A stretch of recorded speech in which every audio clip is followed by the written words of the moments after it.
I'll hopefully this will try and share my screen.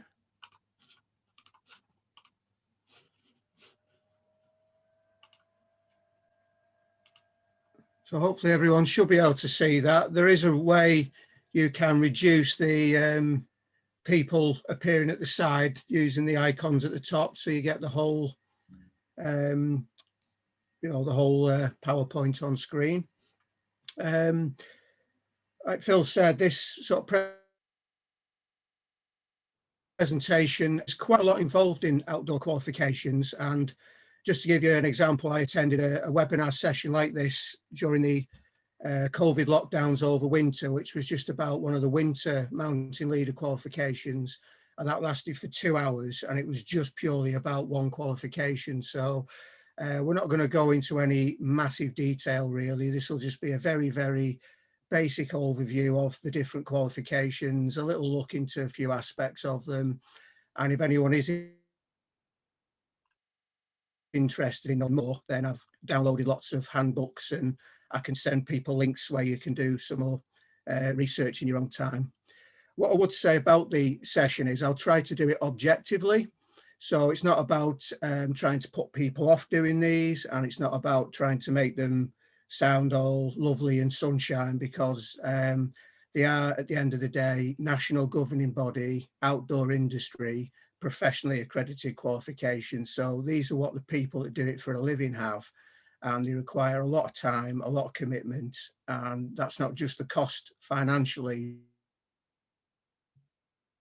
but you've got to spend a lot of time out in the various disciplines to them. So the outline of the presentation is I'll start off with a little bit about the Brigade's own Expedition and Outdoor Leadership Award, which is the internal BB qualification. I'll then switch on to talking briefly about the various walking national governing body qualifications. So you'll notice straight away there's a lot of acronyms appearing. So LEL is the Lowland Expedition Leader. The LA is the Lowland Leader Award, HML is the Hill and Mountain Leader, and WGL is the Walking Group Leader. We'll then look at the more advanced mountaineering qualifications, which are the Mountain Leader, the Winter Mountain Leader, the Mountaineering Climbing Instructor, and the Winter Mountaineering Climbing Instructor. We'll then switch over to talking briefly about the National Governing Body climbing qualifications, specifically the two I think really irrelevant would be the climbing wall instructor, and as Phil mentioned, the rock climbing instructor. I'll then hand over the session to Elliot, who's got qualifications in mountain biking, and he'll do a similar overview of those. Once Elliot's finished, I've included just a 10-15 minute comfort break if we want one. And then I'll sort of pick up again. I'll talk about some of the various costs involved with the courses, such as registration costs, examples of what it costs to do the training and assessment courses. We'll have a look on the mountain training website. I'll log into their candidate management system, let you have a look at that and their digital logbook. We'll then have a little talk about possibilities. If there are people interested in getting any of these qualifications, we might be able to do some BBMC or Boys Brigade supported learning programs. I've called them workshops, so we'll talk about those. And if there are any interest in the Mountain Leader Award, which is one of the more higher end awards, there's a possibility we might be able to organise an actual BBMC hosted training and assessment courses. And then I'll talk a little bit, only a short while, about some other qualifications and training. So if people decide they don't think any of these qualifications are for them, but you have got a BB Expedition Outdoor Leadership, there are ways in which you can build your own personal skills and opinions, skills and abilities by attending other courses and qualifications. If anyone's still got any questions at the end that's not been covered, then by all means, we can have a Q&A and a bit of a full discussion there. So the background to this presentation and outdoor qualifications, really, there are various outdoor qualifications and awarding bodies in the UK. whilst primarily their qualifications are designed around individuals who work in the industry, outdoor centre staff, freelance instructors or activity providers. It's also quite common for those of us in the voluntary sector, Boys Brigade, some charities, scouts, things like that, to acquire these as part of their work. Gaining a qualification isn't just about being able to say, I've got the ticket as part of some box ticking exercise. When we're organising things, these qualifications are designed around leaders having to have a significant amount of personal, what they call logged experience, and also being suitably trained in the skills and techniques that are required to take, lesser experienced people or instruct them in the activities. Whilst the average BB leader probably operates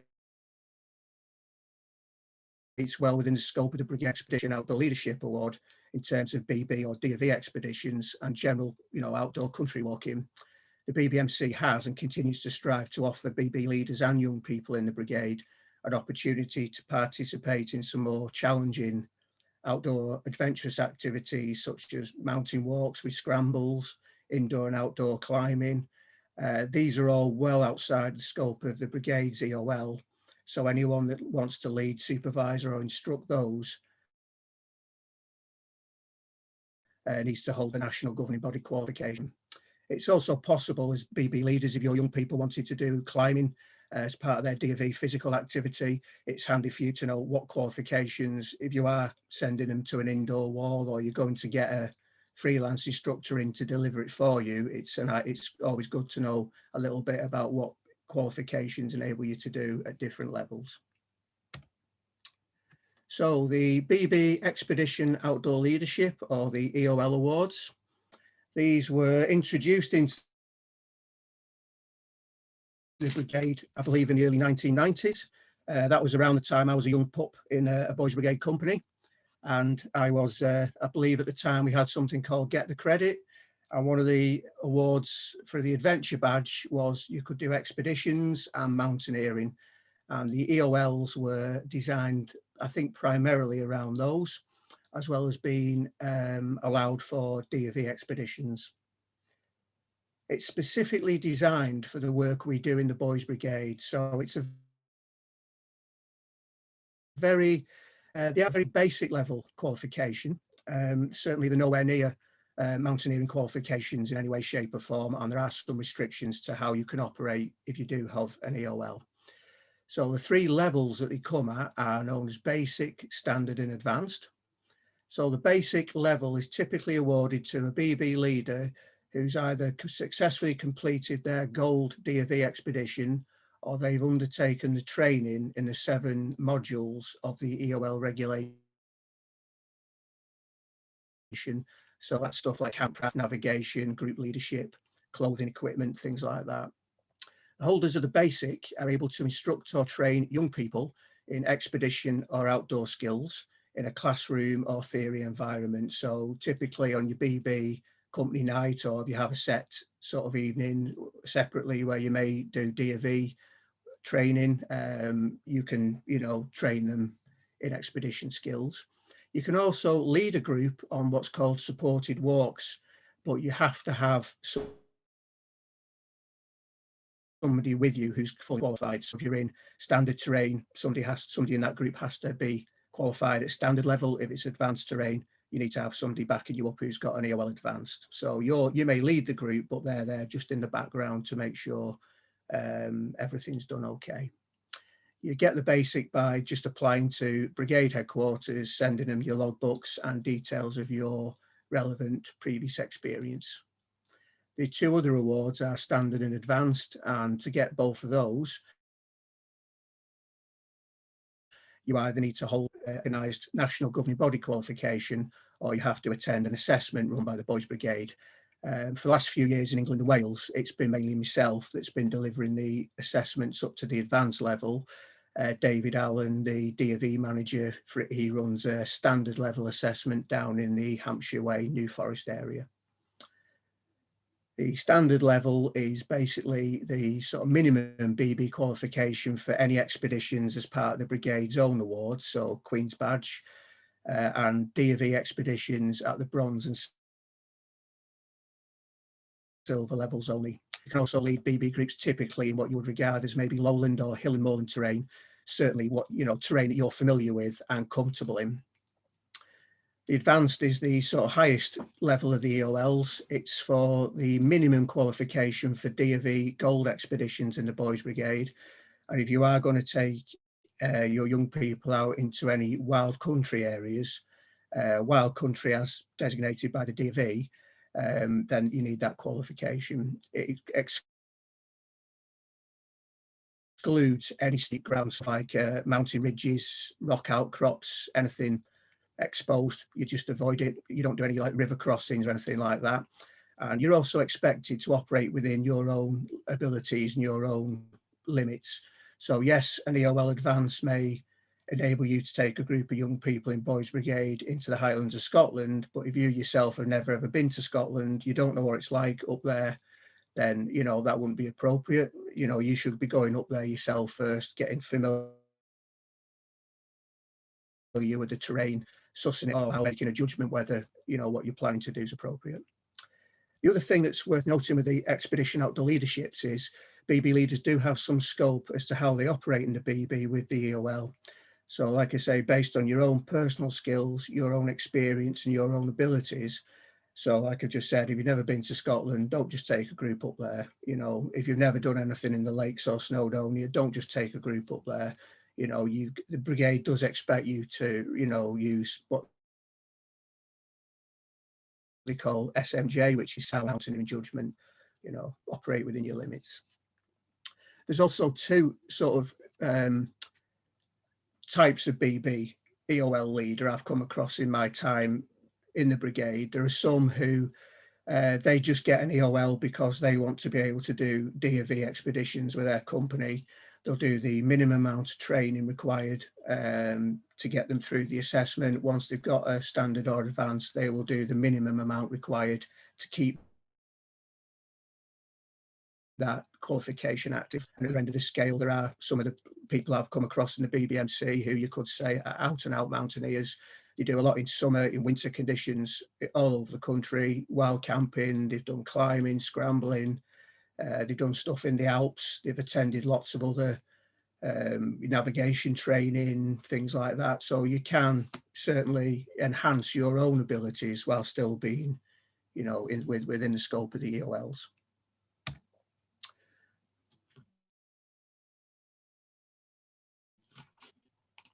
The main qualifications, which we'll talk about for walking, are the Sports Leader UK LEL, the Lowland Expedition Leader, Mountain Training Walking Group Leader Award, Mountain Training's Lowland Leader Award, Hill and Moorland Leader, Mountain Leader, and then there's 3 climbing qualifications. There's an Indoor Climbing Assistant Award, the Climbing Wall Instructor, and then the Rock Climbing Instructor, and then Elliot will come in for the mountain biking.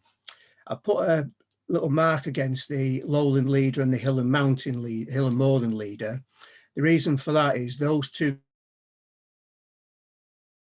qualifications primarily around people taking groups out into just out for the day walks.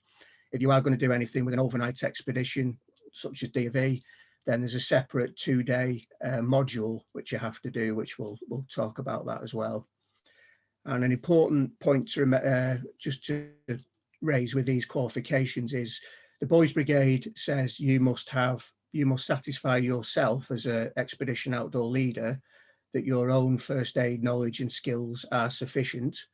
The national governing body qualifications say to keep your qualification active, you must also have an up-to-date first aid qualification. The course should last a minimum of 2 days, 16 hours, which includes some form of assessment, and it should ideally be outdoor first aid, but first aid at work is generally acceptable as well. So the awarding bodies are the 2 qualifications we'll talk about this evening, sports leaders and mountain training.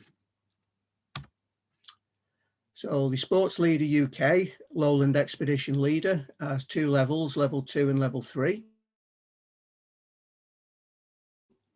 It was formerly known as the BELA or the BEL, which was the Basic Expedition Leader Award, and then just the Basic Expedition Leader. It went through a bit of a review process a few years ago, and they renamed it quite sensibly to the LEL, the Lowland Expedition Leader. The reason they did that was because it better describes the terrain that qualification enables you to operate in, which is lowland. So you'll be trained and assessed in a lowland environment. Unlike the mountain training qualifications, this particular one, it's specifically designed around instructing or training young people in the skills for expeditions and supervising and assessing young people's D&V for bronze and silver levels. This is a very popular qualification with schools, school teachers, lots of local authorities like it, and a lot of people in youth organisations have it. There's lots of BB leaders who've got their LEL, then got the standard BB certificate, and then done the BB's assessment for advanced. The good thing about this qualification is it doesn't just deal with the hard skills, as in how to navigate, how to, route plan and all those things. It actually deals with the soft skills as well, which is how to, encourage young people, support young people, that sort of, supportive arm around the shoulder type thing. And that's why it's popular with a lot of those working in the youth sector. A lot of outdoor professionals actually start off by getting the Lowland Expedition Leader for that, and they'll then progress on to the qualifications such as the ML, rock climbing instructor, etc. It does require a significant time commitment, as is both a training and assessment course, but you also have to put in a lot of additional logged hours. So I'll just see if this works. Okay, is everyone seeing what's on the Sports Leaders website page at the moment? Or are you still seeing the presentation? It's still on the presentation for myself at the moment, Andy. Right. So, Look, so I'll try do a share. There we go. Try again. Okay. Are we seeing the sports leaders now? yep. Yeah. Okay.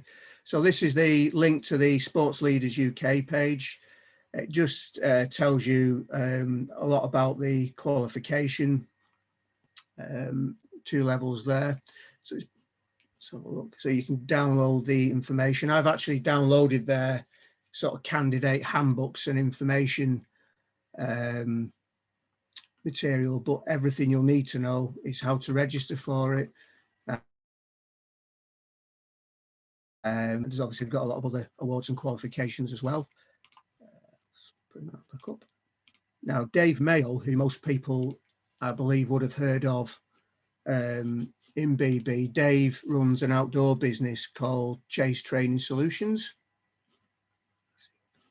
Dave's, there we go. And Dave has very kindly allowed me to use the training program that he uses in Chase Training. So Dave's business, Chase, delivers these, and he's one of the, I think he's one sort of got top sort of academy status. He's been delivering them for that long, and his courses are generally very well received. So it just gives you a rough idea what the training would involve. So it's a Monday to Friday sort of training course starting at 9 in the morning. So you're looking at about 12 hours most days, a couple of nights in a dormitory, accommodation, a couple of nights of lightweight camping. And it shows you sort of at the end, really, this is the main sort of part to look at, what the training covers. So preparing for a little walk in lowland countryside, about instructional practice, leading sessions, navigation, planning a walk, preparing for a walk, obviously leading sessions again. So it's all designed around helping you to be a good expedition leader. So obviously in this case, this particular course program, we were delivered the 5 days in October, and then people would have had a period in between for what's called consolidation. And then the assessment takes place, usually, like it's got to be in a lowland area. So that's a weekend's assessment in the White Peak.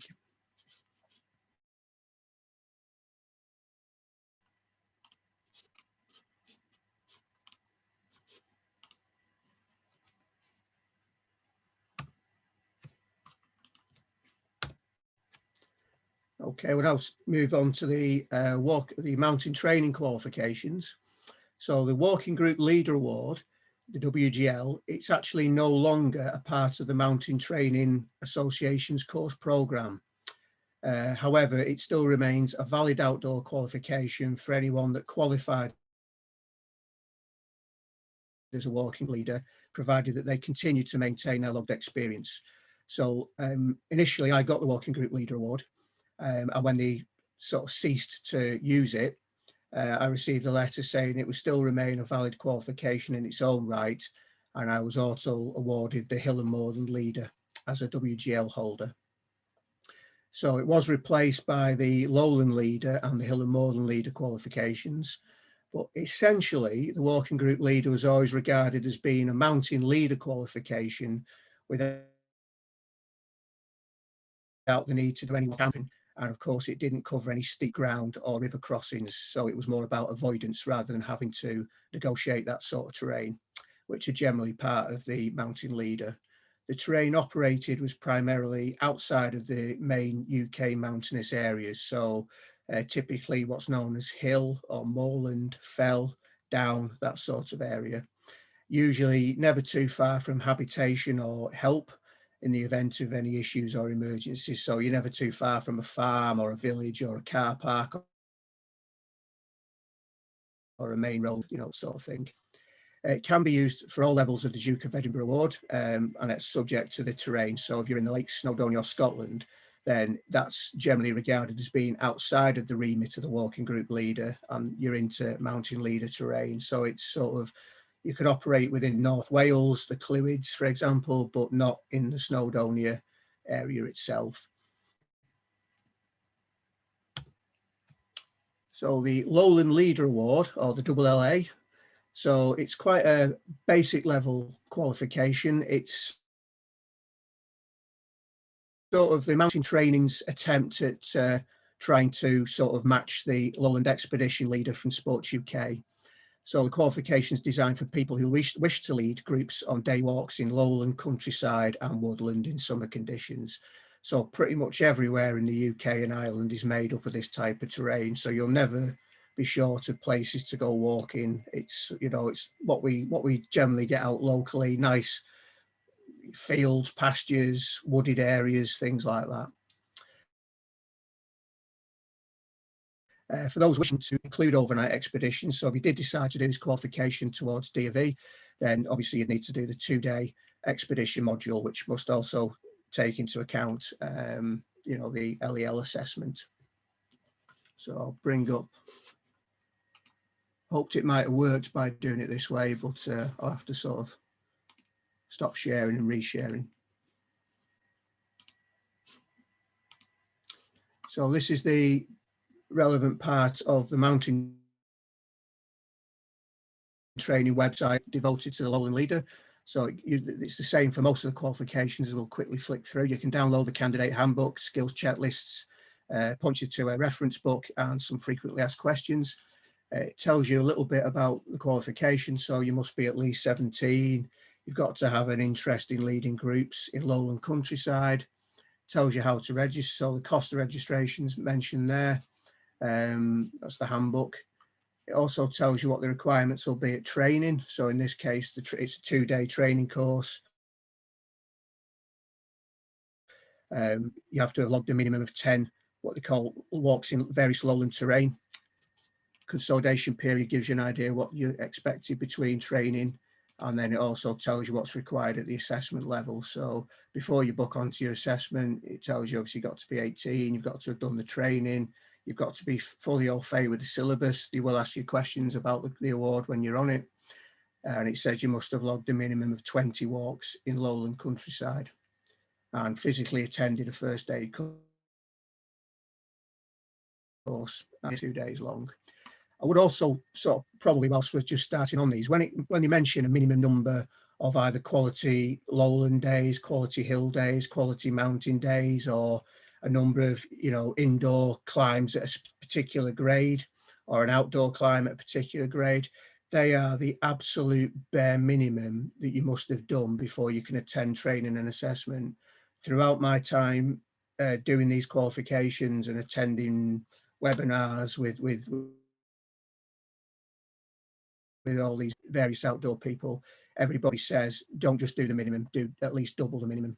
And if it's rock climbs, don't just get yourself to a point where you're climbing at the grade that they say, be able to climb 1 or 2 grades higher. So you're always able to comfortably do what you're asked to do on training and assessment. And you'll certainly get more out of the training and assessment if you've done much more than just the bare minimum. And a lot of people that get deferred or fail at their assessments often have only just done the minimum rather than, you know, doing a lot more. Such another thing just to think about.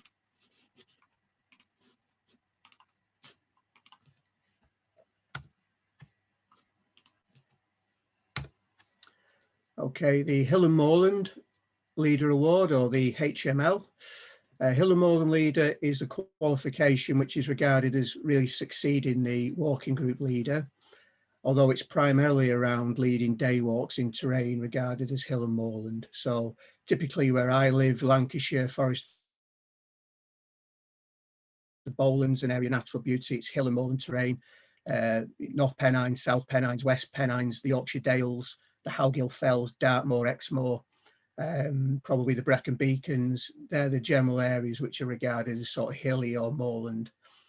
As with the Lowland Leader Award, people possessing this qualification who wish to supervise any overnight camps or expeditions should also complete the additional 2-day expedition module, which complements the qualification. Steep ground is to be avoided, as is any technical terrain. So again, you don't do any rock scrambling, or you steer clear of it. You don't go anywhere near rivers unless you can cross them with a footbridge. And you still pretty much got to be in easy to, you know, terrain that's easy to get help in case you need to. So I'll just switch again to.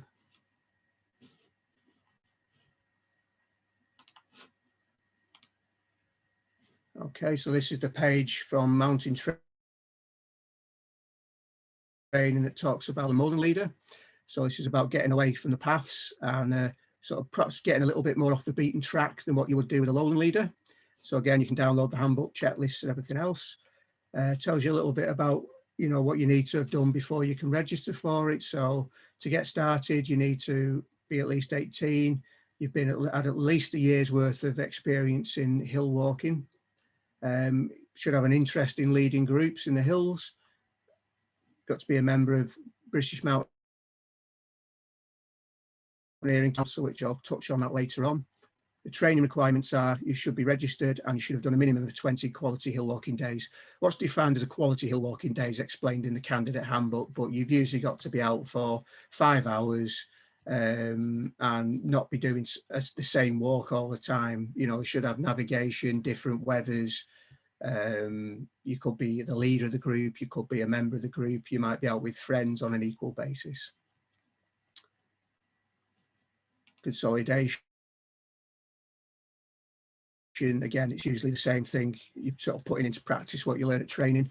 Assessment, you should have done your training course. You should be fully familiar with the syllabus. And they say you should have logged a minimum of your 40 quality hill walking days in at least 3 different upland areas. So if you live on the fringes of Dartmoor, you can't just have 40 walks in Dartmoor. They'd like to see some in Dartmoor, and you will have to travel further afield. This is where the personal costs come in. So you've got to travel around. To give you a rough idea, what I did for my walking group leader, I did stuff in Bolton, I did stuff in North Wales, the Peak District, the Yorkshire Dales, the Cheviot Hills in Northumberland. I also did, I think, was it the Howgills, I think, as well. So I got around quite a lot of different areas, Staffordshire Moorland, stuff like that.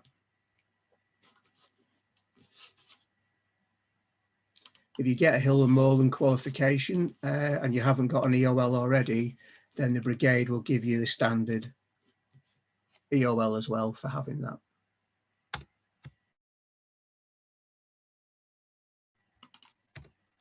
So the additional expedition skills module, which I've mentioned, it's an optional module available to walking leaders. It's an opportunity to increase your skills where you'll be trained and assessed to lead groups on multi-day camping expeditions. It's an addition to the Lowland Leader Award or the Hill and Moorland Leader Award, and it's a 2-day combined training and assessment course. You can only actually register for it once you've already passed your assessment for the Lowland Leader or the Hill and Moorland Leader. It talks about things like camping skills.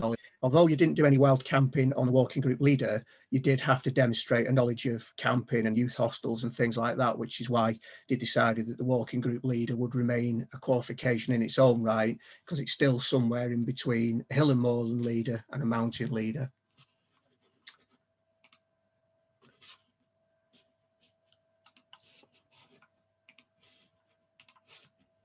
So again, the expedition skills module tells you a little bit about it. It complements 2 qualifications. It's got its own candidate handbook. And there's also I think it's probably a BMC or a mountain training guidance. They've actually done a remote supervision guidance document, which could come in handy for anyone really. So it just tells you a little bit about the overview of it. So you've got to have logged an absolute minimum of 10 overnight camps in a variety of contexts. So that could be valley-based campsites, wild camps, different terrains, assisted with at least group camps as well. So what they're asking you to do now is they want you to you've got to actually have some involvement with leading people before you can do these things. It's not just about a personal skill. They're not about personal skills. They're about you actually operating as a leader. The skill modules are combined training and assessment course lasting 2 days with at least 1 overnight camp. And at the end of the course, you'll either be sort of pass or they'll be told you've not yet completed or not yet proficient. And that's really essentially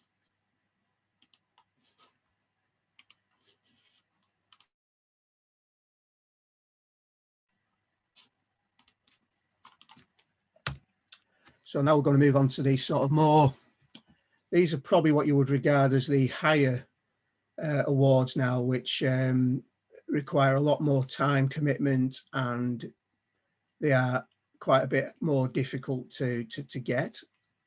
The Mountain Leader or the ML Award enables a leader to take out individuals or groups into the more remote and wild sort of mountainous areas of the UK. So Scotland, the Lake District, Snowdonia, basically getting well and truly off the beaten track. And it also includes things like expeditions. So you could disappear off up to the wilds of the northern Scotland in the Highlands, no phone signal, and just literally trek off out for several days and not come back. While camping's a part of the ML qualification, as is scrambling, routes that are actually graded. So you're going on to graded scramble. So a typical grade 1 scramble would be Cribgoch Ridge on Snowdonia, Striding Edge and Swirl Edge on Helvellyn in the Lakes, Sharp Edge, there's Jack's Rake on Pavey. So it's the sort of scrambling where you don't have to wear a harness and a helmet. It's probably steep, and you may have to do a little bit of helping, but it's generally not technical. The leader's expected to be able to carry and use what's known as a walker's rope or a confidence rope, and you have to be, you get trained and assessed in the skills to be able to rig things like anchors, how to lower people off, and how to abseil using different techniques. So there is a little bit of sort of quite technical parts to it. Probably in terms of the navigation for the HML and the Mountain Leader, you're also expected to know how to use different scales of maps. So most of us probably use a 1 to 25,000 Explorer map. HML a little bit, but certainly on my ML, we were constantly swapping between the 1 to 50,000 and the 1 to 25, and you've got to be as proficient in both. So it does take a lot of practice to do that.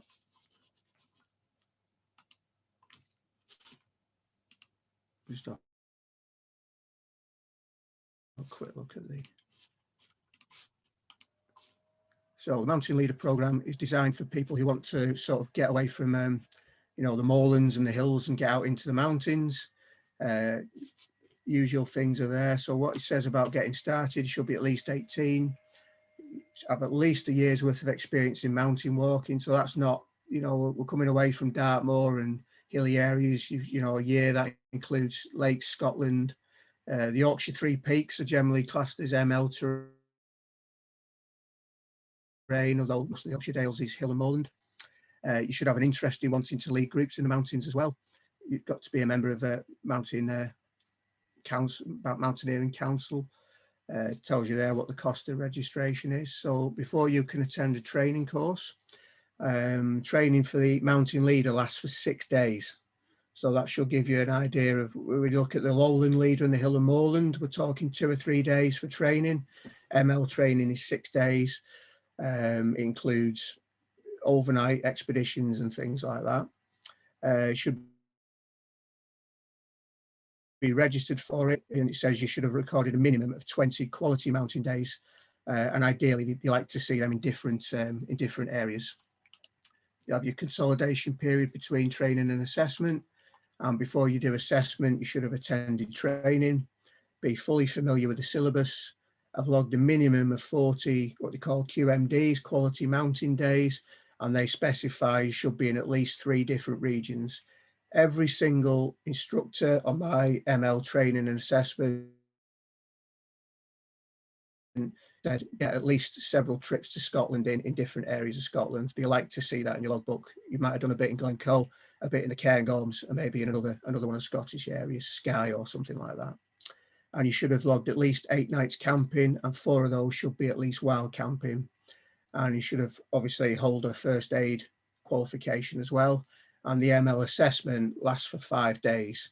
It's usually 2 days, 1 day sessions with evening sessions as well, and a 3-day, 2-night expedition.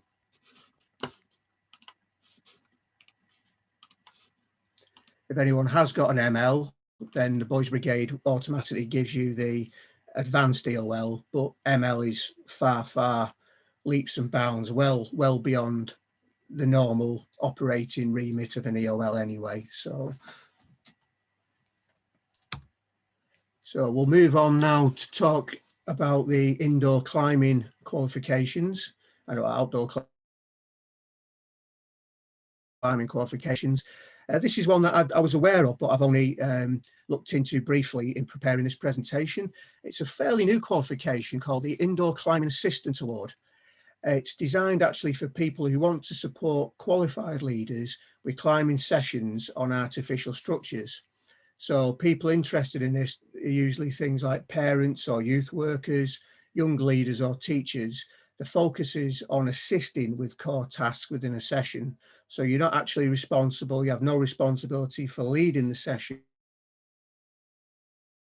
but you're able to, you've had a little bit of training and been assessed to sort of help somebody that is qualified. So things like, is the harnesses on properly, are they tying in properly, that sort of thing. Indoor assistants are not qualified to manage the groups independently. A qualified indoor climbing assistant can operate on indoor and outdoor, what they call bouldering venues, and also indoor and outdoor climbing walls. So just have a little look at the qualifications. So if you do a lot of indoor climbing, it might be something that's possibly more achievable.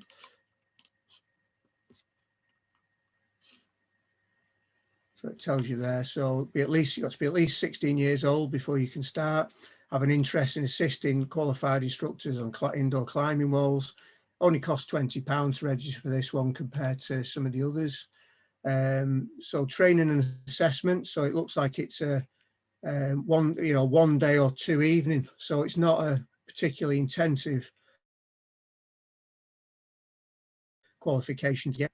You should have experience in the basic skills, so you should be able to belay, know how to put a harness on, and obviously tying in. 5 indoor climbing sessions. There's no personal climbing required. You can just belay, but it's useful to have experience of climbing. So this is probably where they say it might be good for parents and things like that. You don't actually physically have to be able to climb. You just need to know enough to do the basic stuff on the ground. And it says here you should have belayed a minimum of 5 indoor climbing sessions. So it is literally just around assisting, nothing overly technical, but it should be achievable by certainly anyone who's got a bit of climbing experience. The next qualification is the Climbing Wall Instructor, or the CWI Award. It used to be called the Climbing Wall, I think it's called Climbing Wall Leader or Climbing Wall Award or something like that. It's changed a few times over the years. It essentially enables a leader to lead, supervise and instruct groups or individuals in the basics of climbing at an indoor climbing wall. So that include being able to put on a harness, tie in, belay, and obviously climbing on top ropes. So as well as the stuff in that other qualification, you're actually teaching them about climbing now as well. Leading indoor climbing, so lead climbing is where you start at the bottom and you'll clip the rope in as you progress. That's not within the scope of this. There is a higher indoor award for that, which I haven't mentioned tonight, but there is a higher one. The qualification certainly within the remit of most climbers, and it's ideal if you're working with groups, especially at an indoor climbing wall. Through my sort of mountain rescue and mountain rescue search dog involvement, I have a number of sort of pals that are either full-time people in the outdoor industry, or one of them actually runs an AAP, an adventurous activity provider, and is an outdoor instructor provider. And he's gone down the route of getting this because he finds he gets more work from indoor stuff than he does for outdoor. So it is quite a good basic qualification to have, especially if you've got a local climbing wall, which I think most of us are probably within at most an hour away from a climbing wall. I think there's about 3 or 4 within an hour's drive of where I live, at least.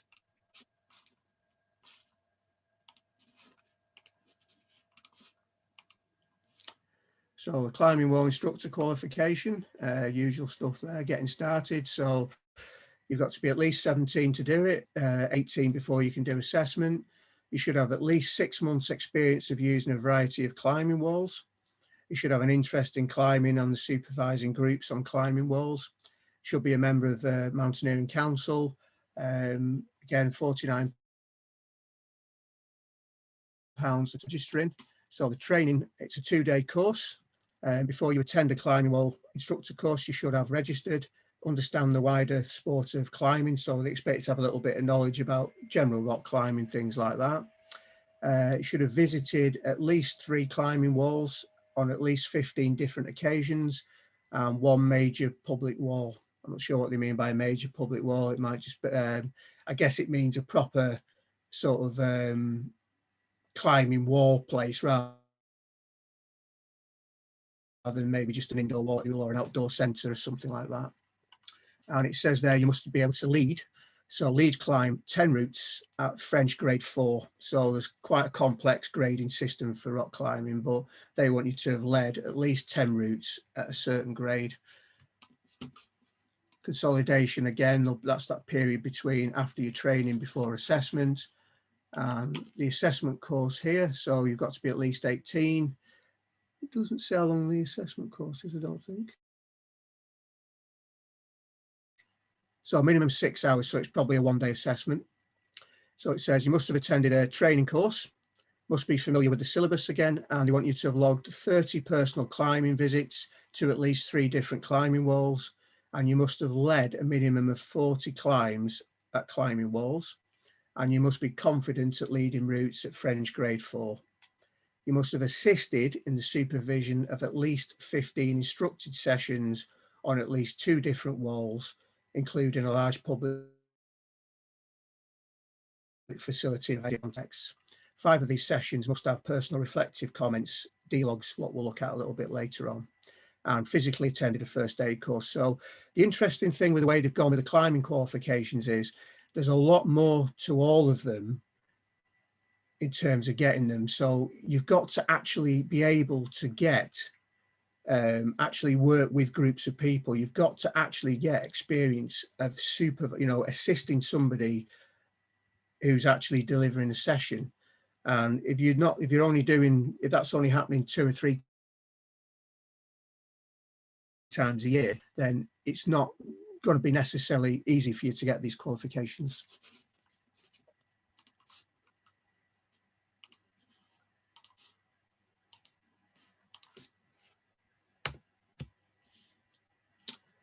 Okay, the main qualification for outdoor climbing now, I'll talk about this one a little bit because there's quite a lot involved in the Rock Climbing Instructor Award, the RCI. The rock climbing instructor enables a leader to lead, supervise or instruct groups and individuals in most aspects of both indoor and outdoor climbing. It covers indoor climbing and indoor lead climbing, outdoor climbing and abseiling on crags that are defined as single pitch only of most rock types. So obviously you're talking things like granite, gritstone, sandstone, volcanic rock, thing like that. And it refers to what they call trad and sport routes. So trad is what they call traditional, which is where you would, as you climb up, you put protection in the rock to safeguard the leader if they have a fall. Sport routes are generally, you just a bit like indoor climbing, you clip as you clip in as you climb up, and then you have to untie at the top, retie and lower yourself down. And they also like you to have some experience of what's known as bouldering. The training will cover things like what they call setting up a top rope, or what's known as rigging, for group use. And it also talks a lot about how you manage a group at an outdoor crag. So it's about sort of things like saying, I think some guys put like a rope down, or they say, this is what we call hot area, don't come in here unless you're told to by an instructor with your helmet on, that sort of thing. You also have to be able to teach participants who are going to do it how to correctly put on their belay, and you may even instruct the young people how to belay their peers whilst they climb and tell them about things like climbing techniques. The rock climbing instructor is a completely new qualification, and it replaced what was previously known as the single pitch award. It's a much more in-depth qualification. It's a lot more involved, and it recognises that rock climbing has significantly moved on in recent years, with a lot more people does, and there are people now who their main climbing discipline is they just boulder or they just do sport climbing. It's been likened by a lot of people on sort of Facebook forums and things like that as being almost the mountain leader equivalent of climbing qualifications. So it could quite well, so it's regarded as being beyond anyone who isn't what you would regard as an out and out climber. So somebody who climbs once every blue moon, they're not really realistically going to be able to achieve it. When we say it replaced previous qualifications, I think the earliest one I was aware of was known as the SPSA, which was around in the early 90s. It was the Single Pitch Supervisor Award, and I think that was mainly focused on the sort of climbing I did at school and in my early years in BB and BBMC, where you go to a fairly friendly, what's known as a single pitch crag. You'd set up a rope at the top, you tie on at the bottom, and you'd be belayed as you climbed up, and then sometimes you'd be lowered down, or you may get to the top, climb onto the top, and you'd walk over to another part of the crag where you'd climb in, tie on, and you'd abseil back down again. I think the Single Pitch Award was the follow-on from that, which also then included indoor climbing, and also recognised that some people, you might get couples or individuals wanted to be able to, to hire an instructor to take them out into the countryside and teach them the basics of climbing outdoors. So there's a little bit of that to do with the SPA as well. The RCI is very much a rock climbing instructor qualification. So we'll have a look at the syllabus, but you essentially have to be very proficient in indoor climbing, indoor climbing, traditional sport climbing outside, bouldering, to quite a high grade. I actually registered back in 2010 for what was the Single Pitch Award. I had several stints at working toward it, but I wasn't getting much opportunity to actually do the assisting with the supervision of sessions. So it went on the back burner, and I favoured getting the walking qualifications first. So we'll just have a quick look at the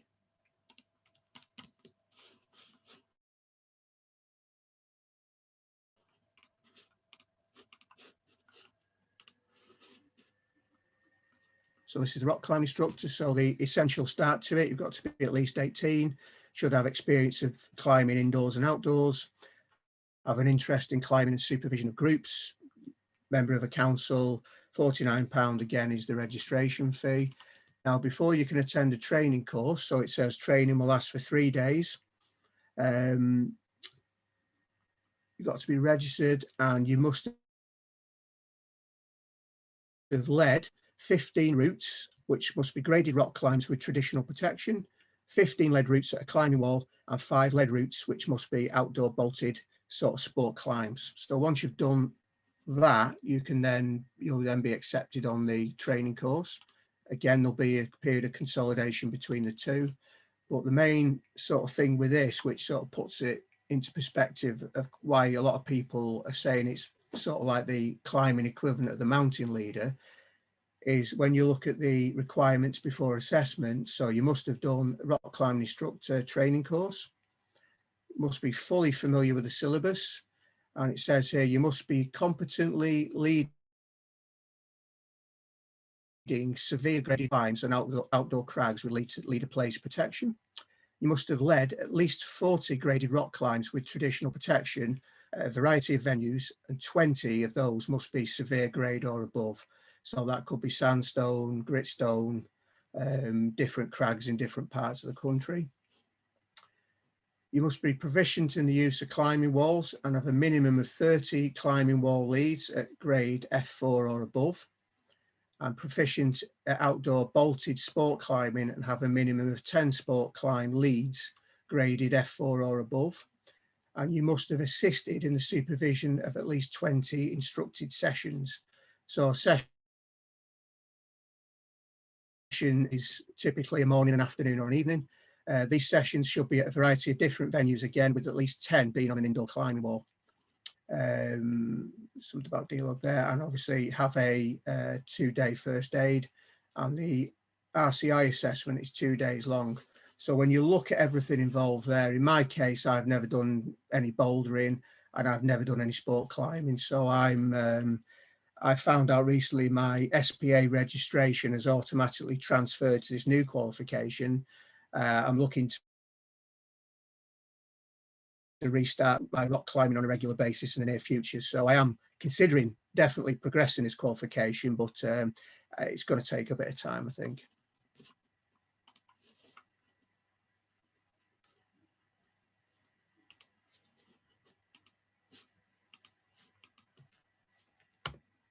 So very, very brief overview only. We're not going to look into these in any detail. These are literally the higher outdoor qualifications. Unless you're going to do it for a living, these are not achievable by anyone other than, you know, the people at the top end of the outdoor sort of remit. Winter mountain leader, it's a mountain training Scotland qualification, so it's actually a Scottish qualification. And it enables you to lead a group in winter conditions in the mountains, similar to in the summer. To get that qualification, you actually have to spend most of your winters living in Scotland. You can do quality winter days in Snowdonia in the lakes, but 90% of your logged experience has to be in Scotland. So unless you're going to spend a lot of time up there, it's not really achievable. The next qualification is the International Mountain Leader, which is it covers summer and winter walking, pretty much into like it says internationally. That could be leading a group to Everest Base Camp, walking a long distance trail in the Alps, general walking in the Alps, snowshoeing, things like that. I did look into that briefly, but again, if I'm not going to give up my day job and do it for a living, it's not achievable, it's not maintainable.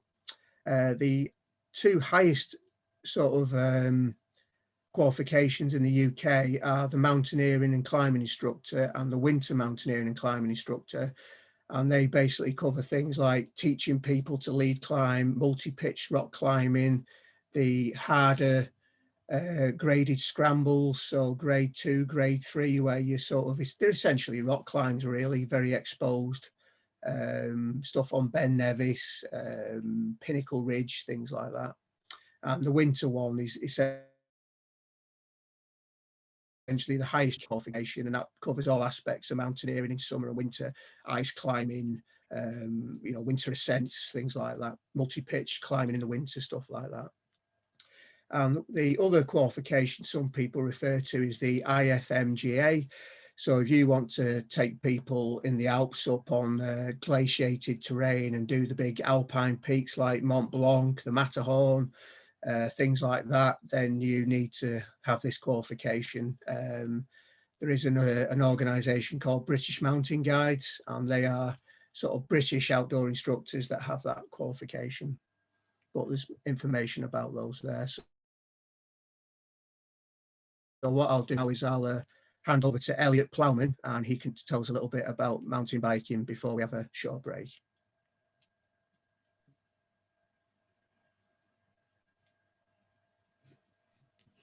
Thanks, Andy. So I'm just going to try and see if I can share my screen.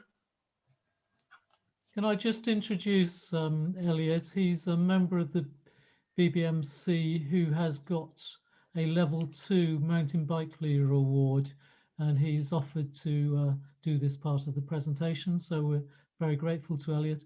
Elliot also said he's happy to take questions as they come. So put your mics on mute, and if you want to ask a question, just undo the mute and put your hand up on one of those symbols that you get on. So can everybody see my screen okay? Ready, got that? Give it a nod, thumbs up, happy days, happy days. Right, so yeah, good evening everyone. I know that sometimes this can come across a little dry in terms of how do we get this kind of information across to you. I'm going to try and keep it as high level as possible. I'm hugely passionate about getting outside in the outdoors, as I'm sure looking at some of the backgrounds, Jamie in particular, I can see a rather tasty mountain kind of range in the background there. I think now, probably more than ever, you know, I kind of described it, and it sounds a bit melodramatic, and I don't mean it to, but I seriously do think we've got a once in a generation opportunity to infuse people with getting outside at the moment. When was the last time that we ever had a situation where we had so many young people of all ages literally locked in their houses for months and months and months on end? So not just from a parent's perspective, but from an individual young person's perspective, the urge to get out and do something different and just generally be outside, I think is probably going to be higher than it's been for many, many, many years. And I think all of us, you know, both individually with our own BB companies that we work with, also nationally as a boys brigade, have got a real opportunity here to do what we do best, you know, to give young people an opportunity to experience something different to what they might do Monday to Friday normally with their friends, whether that be in some of the exciting stuff that Andy's discussed so far, you know, getting people out, even locally. I know we found some challenges that we set around find a footpath local to you. You know, whilst we were in lockdown, we were only able to do that. So I kind of got into this whole sort of outdoor thing as a result of kind of joining the Boys Brigade. I've done my mountain leader training, and I'm currently on my en route to assessment. COVID's put paid to my assessment so far a couple of times, but I'm hoping that by the end of the summer this year, I should have got my assessment under my belt. And I don't know about any of you guys on the phone, but I get quite scared sometimes. It's a massive responsibility when somebody turns up with their car on Saturday morning in a car park somewhere and basically hands over their most beloved children to you, and the responsibility you've then got of getting them out to do something a bit different, a bit exciting, and doing it in a safe way that causes you the least stress possible is quite a big deal. Well, I sort of started doing these qualifications as nothing else, it's just a bit of a safeguard and just make sure I felt comfortable myself.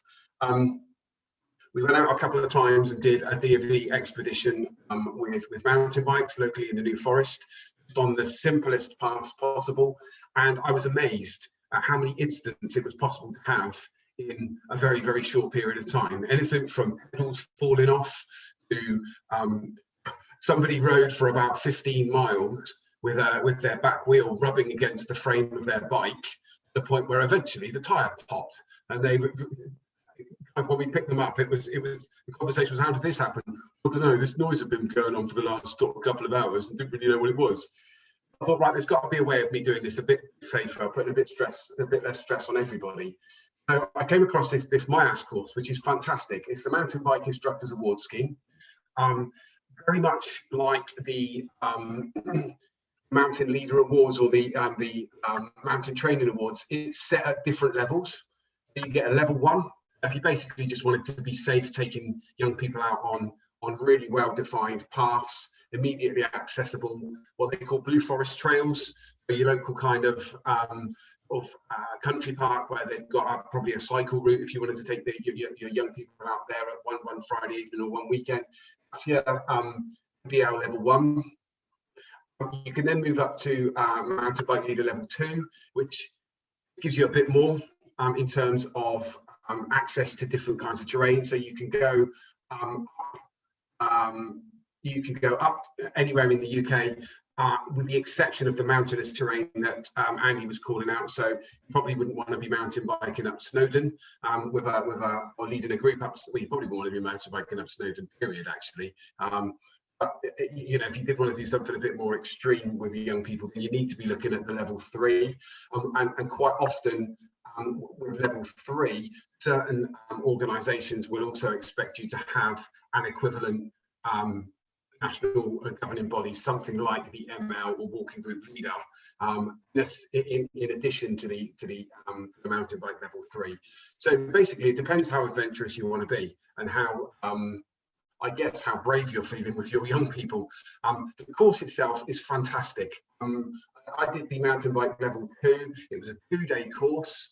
Once, very much like Andy explained with the mountain leader, you had to prove that you'd been in a position where you'd done a bit of mountain biking before, at least a year's experience with a training log, or with a not a training log, but with a log that showed, here's my experience. You know, I at the time that I'd done it, I've done a couple of mountain bike races up in the Brecon Beacons. I've done a few other sort of long distance challenges. I cycled South Downs Way in May. So I've done a number of kind of things off my own back because I love mountain biking. That was enough to get me onto the course, which was a 2-day course. The first day was mainly theory, actually, which sounds a bit weird because, you know, how difficult is it to sit on a bike and pedal? But the bit that I got an awful lot out of was there were some really simple high-level maintenance things, you know, things to look out for if you're doing a bit of almost like a pre-flight safety check, you know, before you go out with your group, so you don't end up with any saddles falling off or saddles disappearing in places that saddles shouldn't disappear. All kinds of very high level of really, really useful tips on how to make sure that everybody's kit is in the right place. The last thing you want to be doing is taking a bunch of kids out. Somebody turns up on a bike that's, you know, they borrowed off their granddad that's been in the shed for the last 15 years and you know, not surprisingly gets down the road and doesn't work. Things like helmets, making sure that helmets fit properly. I've done a couple of rides where, you know, kids have borrowed helmets from siblings and they're either too small or way too big. They're kind of tilted backwards, and you think, well, if you're going to fall off, that's just going to fall off your head before your head even hits the ground. So there's a good amount of kind of theory around all the different parts of the mountain bike. And then the second day, you go out on start off with a small practical kind of exercise showing different handling skills. And then the bulk of that second day, you go into an assessment where you get opportunities very much like you would with the other walking kind of qualifications, where you take turns in leading the group. You get coaching and you get assessed on how you take a group down a descent, the approach that you use. Where do you put different people? What do you do from a safety perspective? Even something as simple as how to control the bike in a stationary position is something that gets covered off. So loads of really, really good sound, but very practical advice. Cost-wise, I think the entire course cost me just over £250. So not a small investment by any stretch of the imagination. You know, in terms of looking for funding, if you were looking for funding from potentially your battalion, it might be something that your battalion or your company might be contributing towards. Maybe headquarters might make a contribution if it was something you're interested in doing. Certainly, we found it's been fantastic in our company. Once the weather gets better, do something quite simple that require huge amounts of planning to take kids out and do something a bit different on a Friday night or on a Saturday. So that's the Mountain Bike Leaders Award. Any questions on that at all? Any questions on any of the elements of that? Any questions on any of the courses that Andy's been through so far? Anybody looking there thinking, oh my goodness me, there's no possible way I could ever get that? Hi, it's Andy. The question really for the mountain biking was just around D&V. I know we've got some lads in the future who'll probably be keen on that. So obviously I've got my expedition leader, and I'm looking at doing the mountain biking over the next year or so. Is that something you can do, or is there an expedition module you should be doing for supervising mountain biking expedition? Having done both, Andy, my recommendation would be see if you can get yourself enrolled in this, because even if you've done the training bit, some providers do the whole 2 days all in a condensed period. Like Andy said earlier, some do it split, so you do a bit of training first and then you have a period in the middle before you do your assessment. My view is get your training bit under your belt. Because as I said, the amount of really simple things that I could have avoided when I did my first couple of mountain bike expeditions, just with kind of somebody else just saying, have you thought about this? Have you thought about that? What we ended up doing, we bought trailers. We invested in 2 trailers and the brackets that kind of fit onto the back of the bike. I think we bought 10 of them, and everybody fitted one of those to the back of the bike. So it was a quick release system, very easy to get on and off between the different bikes. And actually, I think the biggest challenge was trying to plan the route, because they cover such a big distance compared to what you're used to with walking, even at a bronze level. Great fun. I mean, obviously, where we are based down in the New Forest, so there's like 180 miles of cycleways through the New Forest, which is perfect terrain. Yeah, if you want any more advice about it, Andy, by all means, do catch up with me offline. Send me an email or something. I'm more than happy to go through that in a bit of detail and share some of the things we've done. Yeah, that's it. Because we're very keen on offering something a bit different, obviously, to walking for some of our kids. Around. That they've heard at school the scare stories of big rucksacks and long walks. So it's trying to convince them that there's something different out there. So, like I say, we are talking to BB Canoe Club about options, and I think mountain biking is one of the things, certainly for me. I think we can offer a bit different up here in the north. We should be. We have some really good. Like I said, any support I can give, just get in touch with me, Andy. I'm more than happy to support. Yeah, no, that's great. Why carry a big rucksack when you can strap it to a bike or stick it in a canoe? Exactly. And you know what, Andy, if there's enough interest, we might even be able to do something from a BBMC perspective to support and help out. As I said, as I'm already qualified, by all means, do make sure you get in touch with us. Yeah, well, something I picked up with, obviously came to the Caddick group last year. Feels like last year. Was it last year? I've got it's all bled into one. It's like something in the past, pre whichever lockdown 35 we're in or whatever it is now. There was the fact that obviously BBMC are looking at doing like expeditions for D&V, like walking, and the Canoe Club are the same. And I was just interested whether or not the northeast, the north of England district, could look at mountain biking as an option, because we've got some, fantastic parts of the world, Northumberland and North Pennines, the North Yorks Moors on our doorstep. So it'd be really good to have a chat about if there's something we can do there, and get some more people qualified, something different. I'll say that in front of our district secretary as well, so it kind of gets me some brownie points. Yeah, thanks, Andy. Any other questions about any of the other awards that Andy's been through so far? Yeah, I've got a question for Andy Holland, if that's all right. Yeah, yeah. Far away. So the EOL advanced is something I'd consider. I don't think I'd be able to commit time wise to the mountain leader, being through university at the minute, as much as I'd like to do it. But my question is, given the course I'm on at university, would there still be a requirement to do a first aid course, or do I sort of supersede that? I think I need to reply to you about the possibility of an EOL assessment in August, I think.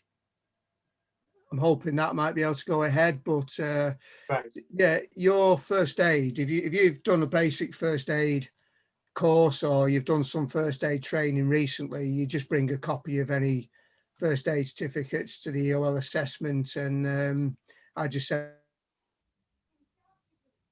them off to headquarters. And we did cover a little bit about dealing with emergencies, mountain rescue, basic first aid as part of the assessment anyway, so it's nothing too heavy. Right. That'd be the only issue, because with the paramedic degree, we don't officially do like a first aid qualification, because we do intermediate life support and advanced life support, which is a lot more involved than any first aid qualification is. But I'll ask some of the lecturers at uni and see if I can get a some form of certification to say what I'm currently qualified in as a student paramedic. Yeah, I think as a trainee paramedic, you'll probably be covered. Well, yeah, I think so, but I wanted to check whether I needed some sort of documentation to prove that. So I'll double check if I can get any of that at uni and let you know. Yeah, no, Brigade, it's about 2012, I think they said that they basically just put the onus on you. So if you're going to be training young people for expedition stuff and you're going to be training them in first aid, if you've not done a first aid course for 10 years, it's a bit like, well, how current is your own first aid knowledge? So I think they just say, as long as you're happy that with your level of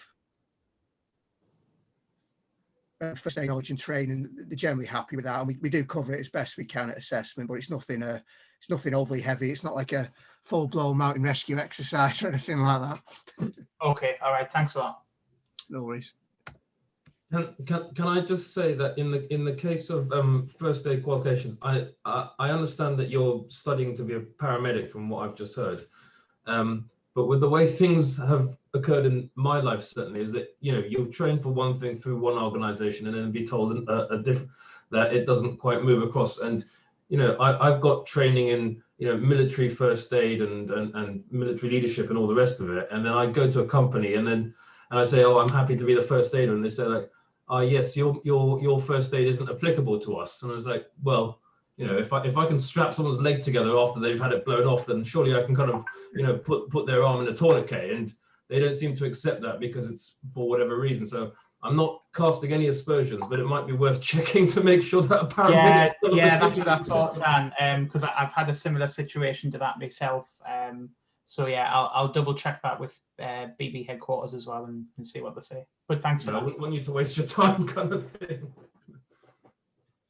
Yeah, I mean, I do first aid at work through my employers, and I find it difficult because I'm trained totally differently in outdoor first aid and in certainly mountain rescue first aid and casualty care. You take a totally different approach to you would in a bog standard first aid. So I almost have to try and put a different head on, or different, just sort of different mindset to get me through the first aid at work requalifications, because they want to see me do it in a certain way. So it does take a bit of doing. Andy, you've put a slide up saying there's a short break. How much more material have you got? Because I would like to finish this by 10. Yeah, I can just rattle on. It should be done by 10. Yeah. Do people need a short break? And if they do, can we make it very short? I don't need a break, however, I will have to leave at this point, I'm afraid. Okay, that's fine, Dan. Thanks for coming. Not a problem. Thanks a lot, Andy and Elliot, for the information you've given. Yeah, Thanks. I'll touch base with you about the assessment, mate, anyway. All right, cheers, mate. Cheers, Dan. Okay, does anyone need a short break? Speak. Shall we press on then, Andy? Yeah, that's fine. I'll try and rattle through this bit quickly, but properly. So, like Phil touched on at the start, really, the BBMC, I think it's probably around about the early to mid 90s. A lot of the club leaders at the time embraced these national governing body qualifications. So rather than just going down the BB route, several leaders got qualified as single pitch supervisors. Several got qualified as mountain leaders.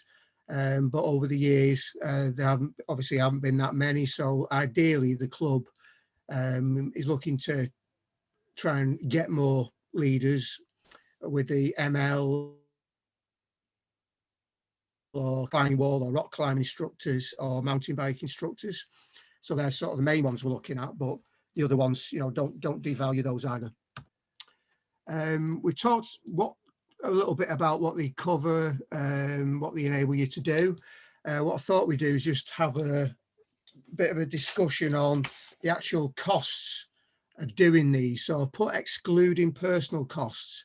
If you've got somebody who, for example, lives in the middle of London, who's interested in doing a mountain leader qualification,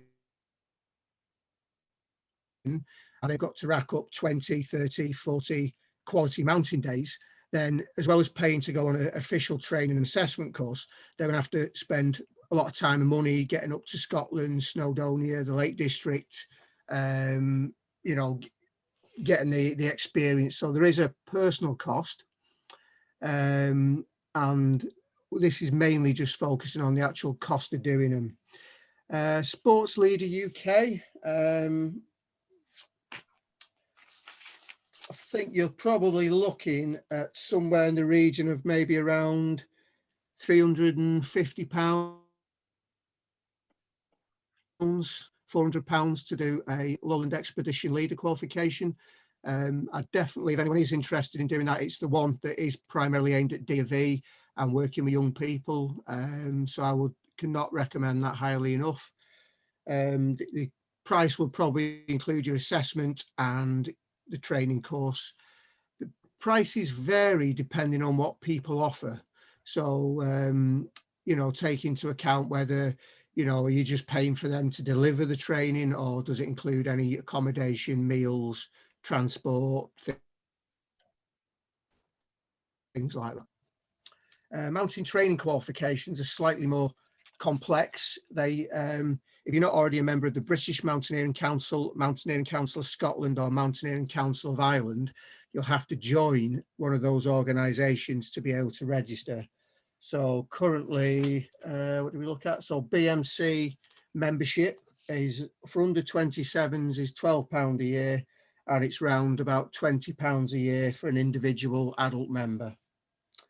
The cost of registering for the courses, the sort of ones we looked at, so in terms of mountain leader, hill and moorland leader, you're probably looking at around about £49. Some of the other ones are, you know, were a bit lower. I think it was about £20 for climbing wall assistant. The cost of the training courses, I've had a look, spent quite a bit of time trying to compare different course providers just to give a rough idea, and it does vary greatly depending on what's offered. So if you were to go to Plassie Brenin, which is the National Mountain Centre in Snowdonia for your ML training, they charge around about £690. Well, that includes accommodation, meals, any equipment that you need, and any transport.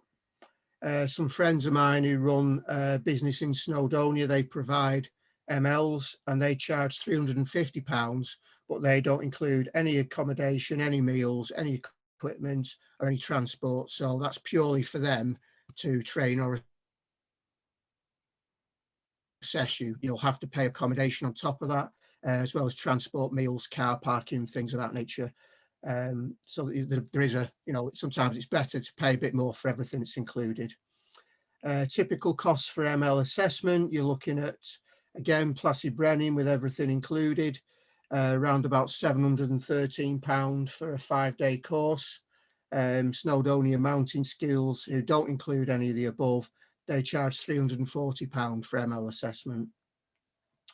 Approximate costs for a hill and moorland leader training course and assessment course is round about £200. Rock climbing instructor training, Plassie Brennan charges £380 for a 3-day course with the usual accommodation, meals, etc. included. I've found another course provider that just did the training only, and expect to pay round about a minimum of about £250 just for the training. Your rock climbing instructor assessment, again, Plassie Brennan with everything included, it's about £270. Just assessment somewhere else is £160 with nothing else included. Climbing wall instructor, you're looking at £240 for a training course at Plassie Brennan, and round about 150 other providers. Climbing wall instructor assessment, 1 day, Plassie Brennan charge 141, and that's probably comparable to what most places would charge. So the total estimated costs of doing a mountain leader, you're looking in the region of about £780 to train and qualify as a rock climb instructor, £480, climbing wall instructor, £300 plus. It all does depend on what they include, really. Once you've gained one of their qualifications, for an extra £36, you can become an official member of the Mountain Training Association. They organise various workshops. You can get discounted insurance, things of that nature. So how do I register or work toward these qualifications? So we'll have a quick look on the, probably maybe leave that till the end. A quick look at the candidate management system and the D-log. It's an online platform. When I originally registered, I would get sent one of these, if everyone can see it. It's just a little A5 file. It had in it a candidate's handbook, logbooks, and things like that. They got replaced by the digital version D-log and candidate management system.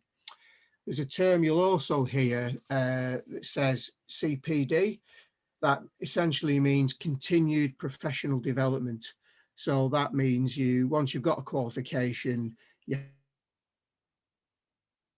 have to carry on to operate at the same level. So you've got to do the same amount of climbing, mountain walking, leading people.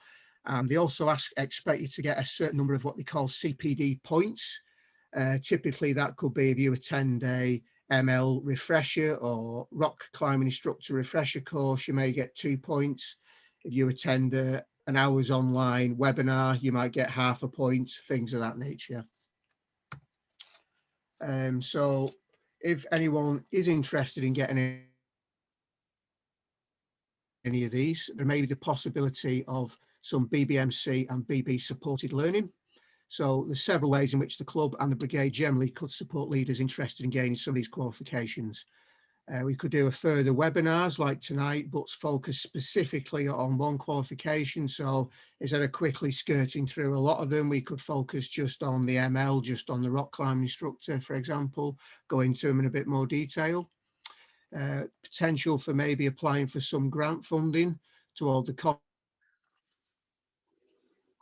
of attending official training and assessment courses. And we could coordinate some dedicated leader training workshops to focus on specific skills. So navigation for the walking qualifications. If people wanted to do ML, we could organise a weekend workshop in maybe like Snowdonia or the lakes doing Crib Gawk, some of the, the edges and the ridges, do some expeditions for rock climbing or indoor climbing, some climbing skill workshops. There's also, we mentioned earlier about possibility of BBMC hosted mountain leader training and assessment courses. A couple of my friends deliver these for a living. They're based in Snowdonia. Phil Tarr is involved with the Caseg Fraith Mountain Hut, which is located right in the Ogwen Valley in Snowdonia at the foot of Tryfan. And the possibility is we could use the Caseg Fraith Hut for a week and get the actual course providers to come along and do the training and assessing, but we can organise maybe, you know, a venue, accommodation, meals, possibly things like that. It may work a lot cheaper for people to do it that way rather than people individually booking on courses themselves. So that's one option. Again, grant funding could be cut to cover part or all the cost of that. If after all of this, people have thought, actually, you know, I don't think these qualifications are for me, there's a bit too much involved. You know, you've got to be able to balance getting these qualifications around your BB commitments, your home life, your family life, where you are located. You know, it might be a lowland qualification might be achievable, a hill and moorland achievable, mountain leader maybe just you know, just not out there at all. There are ways in which you as an expedition outdoor leader, or just as somebody who enjoys the outdoors, can sort of undertake personal skills training. Mountain training offers lots of courses that are designed for improving your skills. So hill and mountain skills, climbing skills. You can go on Plassie Brennan, for example, you can go on a 5-day course there to learn navigation, advanced navigation, hill scrambling. There's something called the National Navigation Award Scheme at different levels, which is an accredited sort of qualification in navigation. And there's lots of outdoor skills courses as well. So you can certainly operate at the highest level possible personally, even though you may not be able to necessarily lead groups of young people doing that. What I've suggested here is if anyone wants any more information on any of the qualifications, the walking or the climbing ones, I've downloaded all the course handbooks, which are PDF format, and I can email them out. So if you drop me an email at that address, I will tell me which qualifications you're interested in. I'll send you the links for the relevant parts of the websites, and I'll actually send you the candidate handbooks as well. It's also good for me to know who's interested in what. I can report that back to Natalie and David Allen and Dave Mayo, and we can maybe look at organising some supported training for leaders in the future. The links within the presentation can be sent out. If anyone wanted to know a lot more about an ML or rock climbing instructor, we could perhaps do another future webinar in those. And again, a dedicated programme of training workshops could be organised for group sessions, all working together to get in those. So that can be, you know, virtual and practical training. So I'll put there questions and answers, but I'll just quickly log on to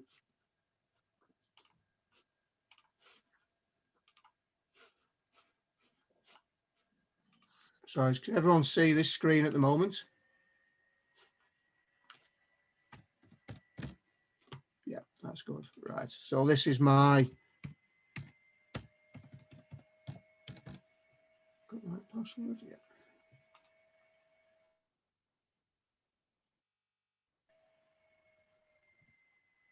So this is my profile on the candidate management system. So once before you can even register for any of these qualifications, you'll create yourself an account there. So that number is my individual candidate number. It's listing the qualifications I've got already. So mountain leader, the date I got it, the course provider I went with, hill and moorland leader, walking group leader. And it actually says there that it's telling me I need to book on a single pitch training. That doesn't exist anymore. Does show that I am registered for that qualification. So it has all your details, addresses first. So I can also, so if you do this for a living, I can put down, well, I've put down my first aid qualification there. If you've got your own insurance, a lot of what I do tends to be in Boys Brigade or through Mountain Rescue, so I haven't paid for my own insurance yet. But if you do it freelance, you need to have your own insurance for that. If I click on that, I can put who my insurance is with, policy number, and that means that whoever I'm working for can check that I'm actually insured. So it says there CPD points. So I've gained 13 points. And this is a list of my CPD. I have to actually add this myself. So what I've done there is I've got 25, 0.25, quarter of a point for doing an online webinar about mental health and the great outdoors. I've done some medical training with the mountain rescue team about hypothermia, drugs, various medical training workshops. Did an advanced first aid course, so I got 2 points for that. So everything you do, if you're going on any sessions and things, all qualifies as that. Awards and training. So there we go. What's that done now? So if I'm a member of any clubs, so in this case, it's telling me I'm a member of mountain training. If you get some of the advanced awards, you can join their organisations, but they're beyond me. And this is what's known as the digital logbook. Because I've still got my paper logbooks, I haven't actually started using anything on these yet, but there is a function there that I can scan my paper logbooks at some stage and upload them onto my profile, which will be a rainy day job. So things like, you know, if people give you references, you can store that. Tells you about the different schemes. So there they all are. I can get all the details of the qualifications that I did. So it's probably the mountain training's equivalent of OBM, I guess, is probably the best way of describing it. It takes a bit of getting used to. I've not used it a great deal with having the paper logbooks, but I have I have embraced it and will be using it more in the future. So yeah, so I think that's pretty much it from me, really. Are you keeping a D-log, Andy? I've not started. I keep a paper record of what I'm doing, but I will be. I am going to start using my D-log. I think from this year onwards. I think so. I'll get my paper logs up to date, scan them, and stick them on, and I'll start using D-log from 2021. I think. Mm-hmm. Okay. Anybody got any other questions for Andy or for Elliot? Andy, can I just ask? I think you said you can have, for example, a Lowland Leader Award converted straight into a BB qualification. Did I hear you right when you said that, or did I misinterpret?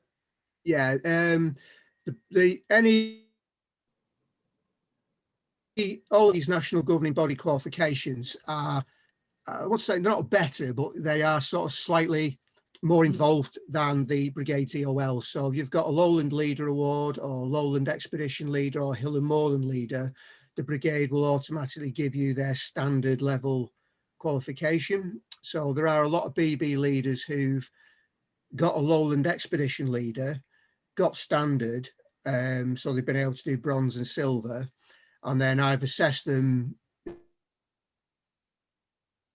Quite a few come on the EOL assessment course that are run because they wanted to get advanced, because they've started getting some DV gold groups in. So yeah, so it's definitely they're definitely worth doing.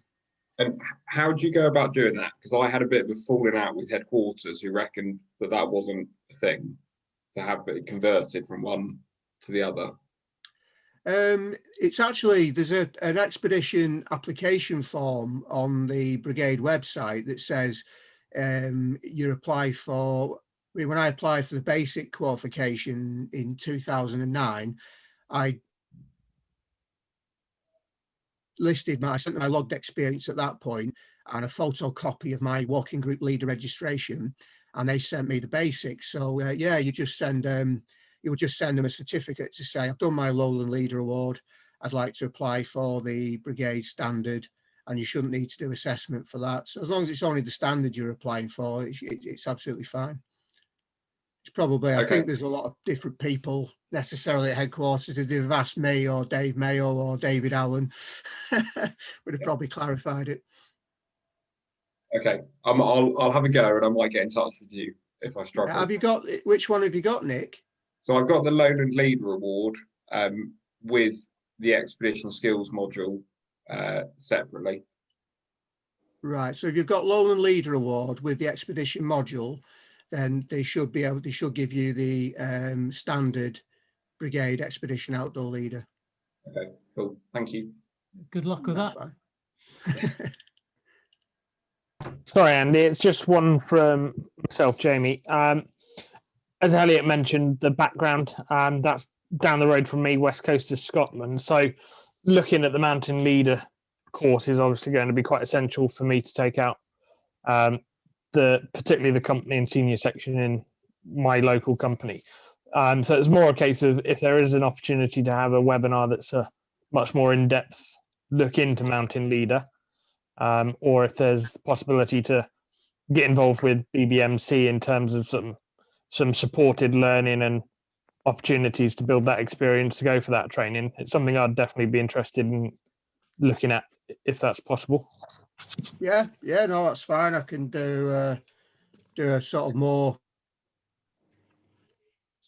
ML focused webinar. I'll definitely drop me an email and I'll definitely send you the candidate handbook and things. There are sort of stuff like this, mountain craft and leadership. This one's about the rock. You know, these are actually detailed on the mountain training website, so they give you lots of information as well. Fab, thank you. Andy, can I just ask, just to go back to Nick's first point about qualifications, if I'm going to do, say, a mountain leader qualification, BB is not going to demand that I do the BB equivalent of it. They're just going to automatically give me their qualification, their equivalent ML qualification. Is that correct? Yeah, it's the BB EOL Advanced is more around sort of training young people for D&V expeditions, and maybe taking them out on a hill or a mountain walk if that's within your capabilities as a leader and you're familiar with the terrain. The mountain leads are an outdoor industry national governing body qualification. It's miles. That's the qualification I have, and I train and assess BB leaders for the EOL. So it's if you've got a mountain leader, they will give you the advance, because it's leaps and bounds beyond that qualification. It's the way that BB, I can't remember what he said, it's the way of BB sort of managing or knowing who's qualified to do what, by insisting that you also have to have the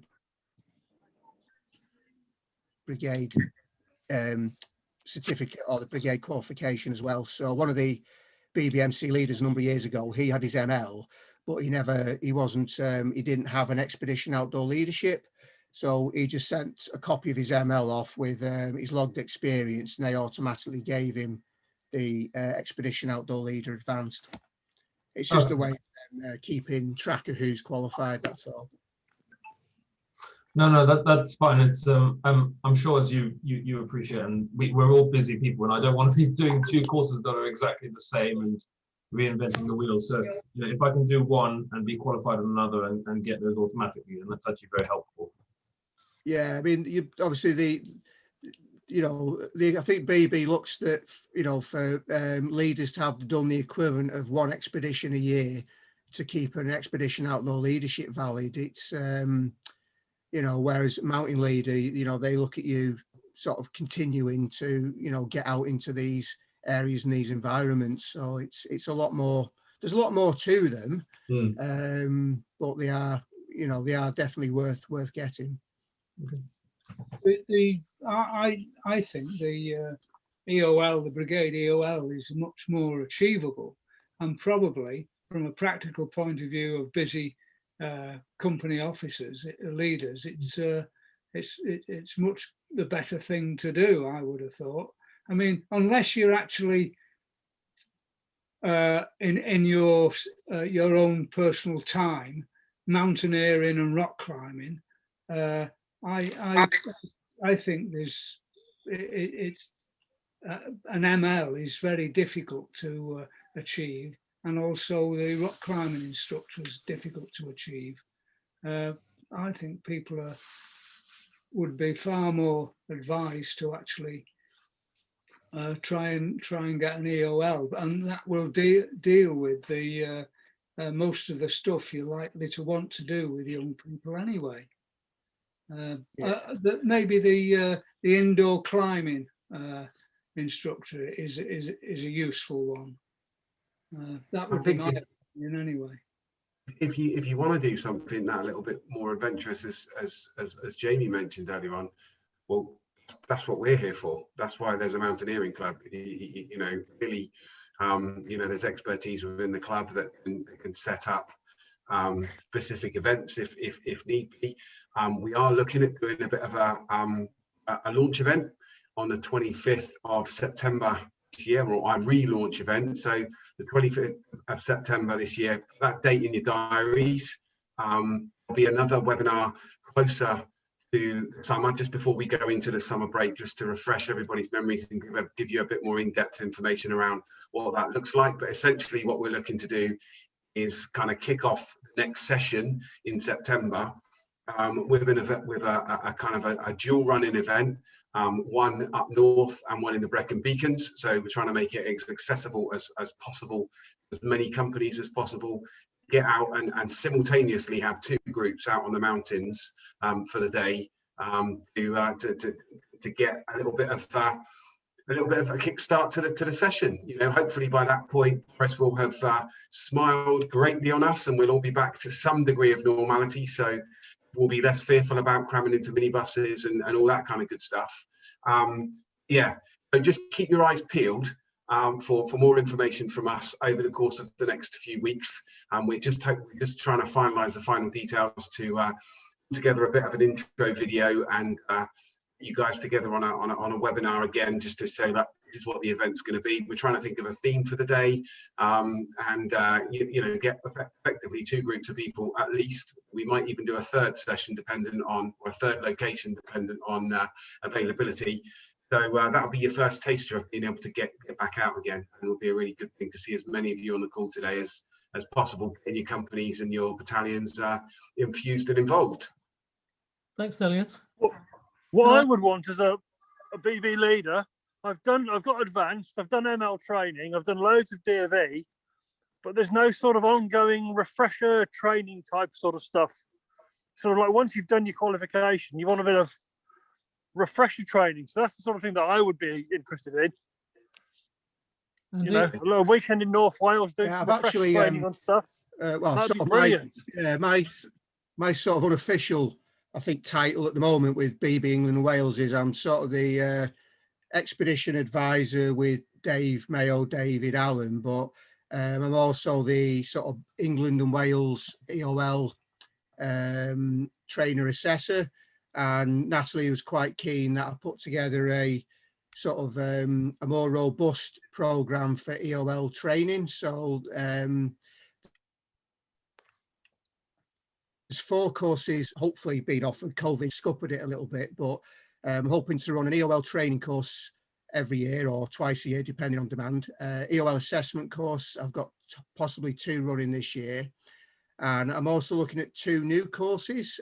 One of them's for holders of the EOL standard level to upgrade to their advanced without having to completely repeat the whole assessment process again. So it focuses more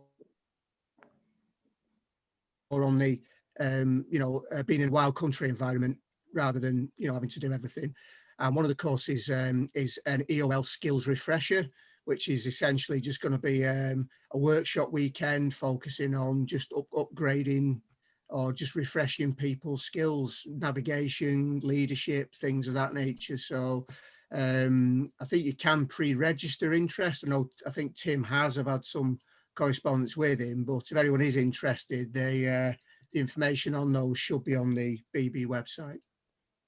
Can I also say, just when we get meets restarted again, at any BBMC meet, if you want to gain some practice at leading a group, you can do it under the supervision of a qualified leader, and that can give you the opportunity to navigate and lead groups in the mountain.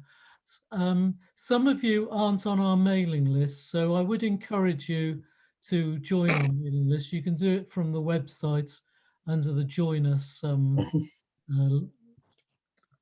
thing at the top. I've forgotten what it's called now. And you can actually join the club, or if you don't want to join the club, we can add you to the mailing list and keep you informed. But would encourage those of you who aren't on our mailing list to join, so that we can send you the details of all the things that we're doing. Okay, are there any other questions? If not, we'll close because it is now 10 o'clock, bang on time. No. Okay, well, can I thank both? Sorry, somebody asked. No, carry on. Okay, can I thank both Andy and Elliot for spending their time this evening explaining all this to us, and particularly Andy's put an awful lot of work in to preparing that information. So we're very grateful to both of them. I hope you've learned something from the presentations, and that you'll be keen to get some further qualifications or experience to enhance your qualifications. So thank you for your interest, and hopefully some of you will join our mailing list, and hopefully see you on a meet, especially that one in September. It's quite key that we get a good number out for this relaunch event. So if you've got any lads or young people who are interested in coming on these day walks, please get in touch with us. Okay. Thank you, and we'll say goodbye. Right. Thank you, everyone. Thanks, everyone. Thank you very much. Cheers. Right.